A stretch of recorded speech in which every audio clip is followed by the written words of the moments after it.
As promised, no dilly, no dally. It's 9:05. Sorry, 9:06. I apologize. It's 9:06. Wow, Lucas is already. What? All right. What are you opening, sir? Out of camera range. What are you opening? Well, what do you mean? I thought I heard a pop top. I thought I heard some caffeine, perhaps. Oh no, caffeine's already been ingested. It's just water for the rest of the day. Oh, dude, man, you're a lot healthier than I am. But as promised, batting leadoff is Lucas Panzica. Once again, I apologize for 9:06. Luke, I had Lucas talking in the green room ahead of time as we were going through the Eastern Conference and getting ready for Major League Soccer. You, sir, had a busy night last night with game one of Nashville and the Purple team. Now that you've had, 12 hours to think about it, what have you thought?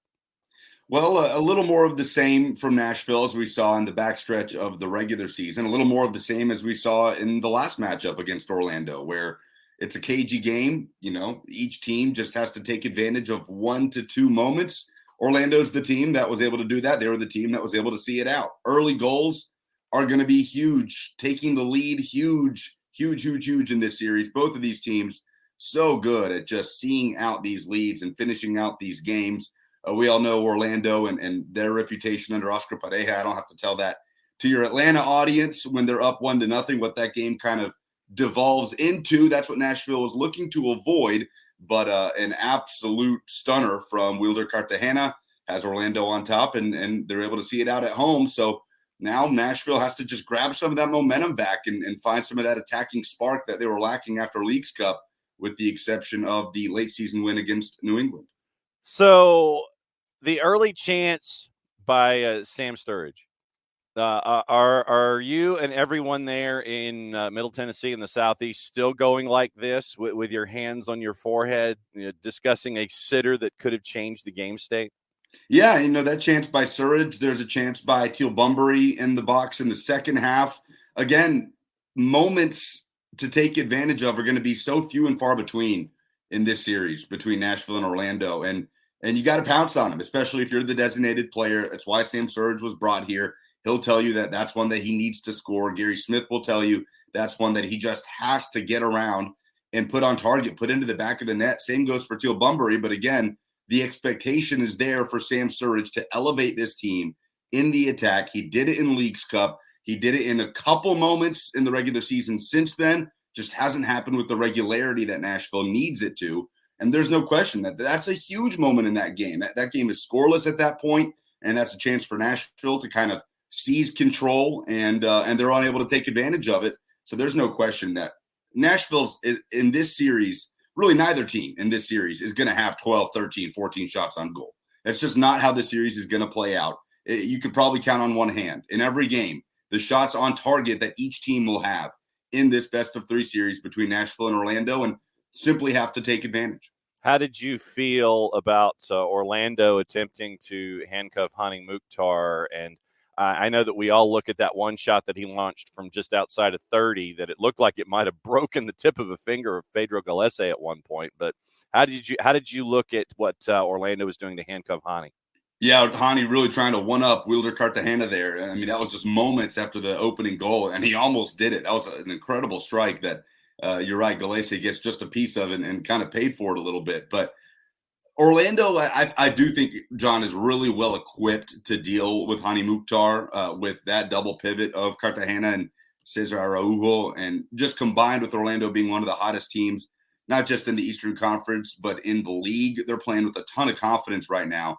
And they do a really nice job of just kind of setting up a perimeter around Hani, so to speak, taking Hani to ground, trying to cut off the supply lines that Hani is trying to provide to Sam Sturridge, to Jacob Schaffelberg, and vice versa. And they're just really, really well equipped to do so. So Nashville's got to find a way to circumvent those things when they come back home in a week's time at GEODIS Park. When it comes to it being a week, I know what Major League Soccer is trying to do. I mean, you and I, as fans of sport, look at the NBA, look at the National Hockey League. We look at how there's spacing, and it's not every single game here, every single game here, and every single game here. It is spaced. I mean, we are not even through games 1 yet, because Atlanta and Columbus still have theirs coming up in the midweek. When it comes to this group and this particular playoff format, I guess this is almost turning into two separate questions. What do you think about this format where everything is so spaced out? Yes, it gives you recovery time, but I know you want to get back to it. And then what do you think, if anything, Gary's going to work on in the next week to make sure that they get utilized back at GEODIS? What do you think? That's not too shabby, but especially early out of the blocks, brother. Yeah, look, I think the new format, it's a little awkward, if I'm being honest. This idea of having 3 weeks or whatever it is blocked off for just the first round in that best of 3 series, and then what do we have? 10 to 14 days of the rest of the playoffs after that. Yeah. I mean, it's just a little disproportionate for me. It's almost excruciating in a way that we're getting 1 to 2 games per day, really dragging this thing out. I mean, I really feel like we could be at a point now where every team in Major League Soccer would at least be on to game 2, if not game 3. But here we are, where the majority of teams have barely played 1 game in their best of 3 series. So it's just a little bit painstaking is all. So I wonder if that'll be something that's tweaked. It just doesn't make a ton of sense to me to really try and drag out and pour the attention onto this first round best of 3 series, and then suddenly we're out of it. And boom, boom, boom, playoffs are over. We have an MLS Cup champ, and we move on to the offseason. So, dude, I mean, it's like literally you're sitting there and you're stretching out this television series as far out as humanly possible. And then all of a sudden it's like, oh, it's November sweeps. Let's go ahead and get everything all locked out. I know that you've got actual work to do before too long. So I won't keep you before your daytime duties when it comes to discussing everything in the National Football League. Oh, by the way, what did you think of, since we're talking NFL, what did you think of the Love Ya Blues that were broken up by the Tennessee Titans? Awesome. What a universally positive response. It's so rare that when teams throw out these throwback uniforms that you don't have a single person saying, I don't like them. I don't think they look good. You may have those that say, those belong to Houston and have trouble with the concept of a franchise moving cities but still being the same franchise. But as far as the aesthetic of it, yeah, I think it blew everybody away. It was really, really cool to see, and more importantly, a big performance. And I will say, I think Atlanta is one of those that the throwbacks with the red helmets are so aesthetically pleasing. And I got to be honest, I was really disappointed they did not break those out to have Oiler blue against that Atlanta throwback in a regular season game. Would have loved to see that. The all black is a great look for the Falcons, but would have loved to see a dueling throwback matchup last Sunday. All right, so back to our original discussion quickly here. Who do you think needs to step up in game 2 to force a game 3 back in Orlando? Who for you last night you would have liked to have seen more from, outside of who we've talked about, obviously, with Bunbury and Surridge not closing out chances, and obviously Hani being the center of attention? But who else do you need to see step up in game 2 for Nashville? Well, I don't think I need to overthink it. It's Hani and Sam. I mean, right, the season kind of hinges on those two creating that chemistry on the field that we saw suddenly in flashes, in quick bursts in Leagues Cup when Sam Surridge comes off the bench in 3 straight games and scores 3 straight goals and helps power Nashville to the final. So there's no question. It comes down to those two guys. It comes down to Hani Mukhtar creating a spark, Sam Surridge finishing those chances, because this is a Nashville team that, again, whether it's against Orlando or anybody, will only ever need 1 to 2 of those moments to come out on top. We've seen Nashville, they've conceded the fewest amount of goals in MLS this year. The defensive standard hasn't really wavered this season. That's just the missing piece of the puzzle right now, and it has been for the last few weeks of the season. Gary Smith has not been shy about that. Nashville had this luxury of a runway, if you will, into the playoffs to try and get that figured out, where their spot was kind of secured. It was going to be 6th or 7th in the East, where the last 3-4 games of the regular season, John, there wasn't anything, up for grabs as far as home playoffs or missing the playoffs. You kind of knew where you were, so you were able to hone in on that. And the spark was found against New England. 3 goals in the first half, and it was like a weight off of everybody's shoulders. And then scoreless against New York. Red Bulls scoreless last night against Orlando.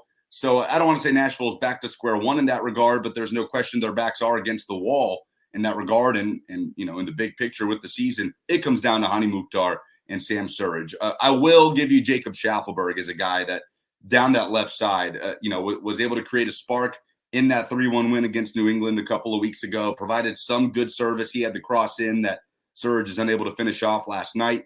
So Jacob Schaffelberg, I do think, is kind of the X factor for this Nashville team, especially in transition, which is where they really want to hurt you. Yeah, Jacob is definitely a pest for anybody that tries to go up against him on the left-hand side. What have you thought about the rest of the East so far?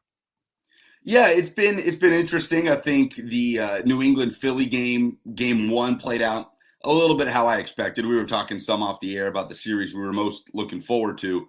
I mean, what is this, the third series that's even gotten underway in the Eastern Conference? So we've been in the playoffs for a week now, it feels like. So not much to talk about yet, but New England bleeding goals. Philly, I think, is in solid form. I expect Philly to kind of emerge from that series. But we were talking, the series that by far I'm most excited for is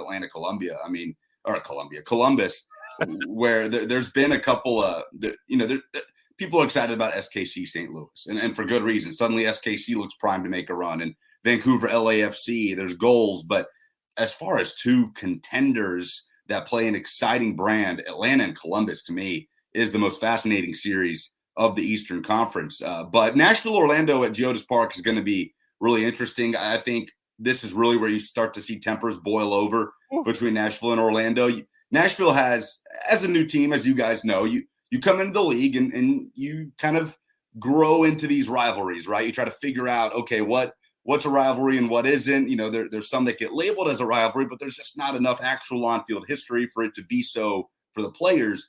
I think Orlando, Nashville has grown into one of the more organic rivalries for the boys in gold, just as far as how the games have played out and the tempers that typically flare, and Gary Smith and Oscar Pareja and their styles of play. And I think we finally start to see some of that on Tuesday at GEODIS Park. And again, just 1 to 2 moments, whichever team is able to take advantage.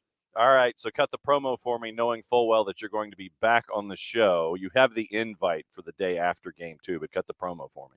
Fantastic. So, yeah, GEODIS Park a week from tonight. So I'll be on the call with Jalil Anibaba, and it'll be an interesting 90 minutes and maybe more. We shall see. But we'll see next time I'm back here if we're talking about a Nashville-Orlando game 3 in Orlando, or Nashville sputtering a bit in the attack and closing out the season with a first round and done little mini playoff run. The discourse after the season in Nashville will be really interesting because obviously there will be concerns about the way the season would have ended. There's still time to salvage this season, but at the same time, you found yourself in CONCACAF Champions Cup for the first time in club history, and there was so much good that happened in the middle of the season, so much to be built upon in 2024, where you're only going to be playing more games. So the discourse of Nashville's upcoming offseason could very well be determined by what happens a week from today at GEODIS Park, and look forward to figuring out what that is. Lucas Panzica, play-by-play voice for everyone, #everyone in, as that That's is right. On the 280 character app. Good to see you, my friend. Continue drinking water and be the healthier one of the two of us. We'll catch up with you next week. I will carry that burden, John. Happy Halloween, man. Appreciate you. Be good. That's Lucas. And Lucas actually is going to go to work, and he's going to talk about Will Levis, NFL MVP. Will Levis, MVP.